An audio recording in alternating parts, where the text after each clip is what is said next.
प्रधानमंत्री नरेंद्र मोदी ने बजट को पीपल्स ऐतिहासिक बजट बताया। वित्त मंत्री निर्मला सीतारमण और बजट तैयार करने वाली पूरी टीम को बधाई दी।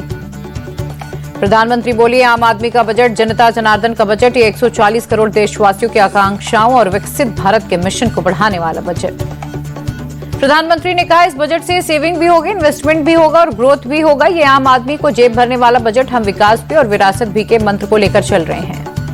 प्रधानमंत्री ने बड़ी राहत के लिए मिडिल क्लास को दी बधाई। कहा, 12 लाख तक की आय टैक्स फ्री होने से नौकरी पेशा वर्ग खुश है। सभी आय वर्ग के लिए टैक्स में कमी। बजट में इनकम टैक्स पर अब तक का सबसे बड़ा ऐलान। न्यू टैक्स रिजीम में 12 लाख रुपए तक की आय पर अब कोई टैक्स नहीं लगेगा। 12 से 15 लाख तक की आय पर 15% टैक्स, 16 से 20 लाख की आमदनी पर 20% लगेगा टैक्स। 20 से 24 लाख की इनकम पर 25 और 24 लाख से ऊपर की आय पर 30% टैक्स देना होगा। अब 12 लाख से ऊपर की आमदनी होने पर 4 लाख की आय तक कोई टैक्स नहीं लगेगा। 4 से 8 लाख की आय पर 5%, 8 से 12 लाख की आय पर 10% टैक्स लगेगा। न्यू टैक्स रिजीम में 75,000 रुपए का स्टैंडर्ड डिडक्शन मिलेगा, जो पहले 50,000 था। मिडिल क्लास के 8 लाख तक की आमदनी पर 30,000 की होगी बचत, 9 लाख की आमदनी पर 40,000 की बचत, 10 लाख की आमदनी पर 50,000 की बचत, तो वहीं 11 लाख की आमदनी पर 65,000 रुपए की होगी बचत। 12 लाख की आमदनी पर मिडिल क्लास को 80,000 का फायदा होगा। खरीदारी की तरफ बढ़ेगा लोगों का रुझान।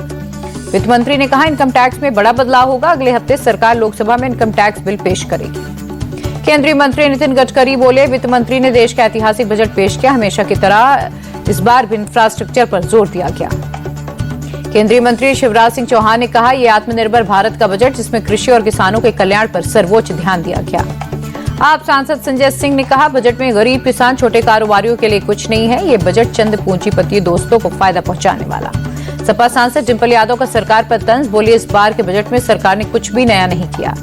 कांग्रेस सांसद कुमारी शैलजा का बयान, बोली, हमारे किसानों को एमएसपी नहीं दी गई, हरियाणा को कुछ नहीं दिया।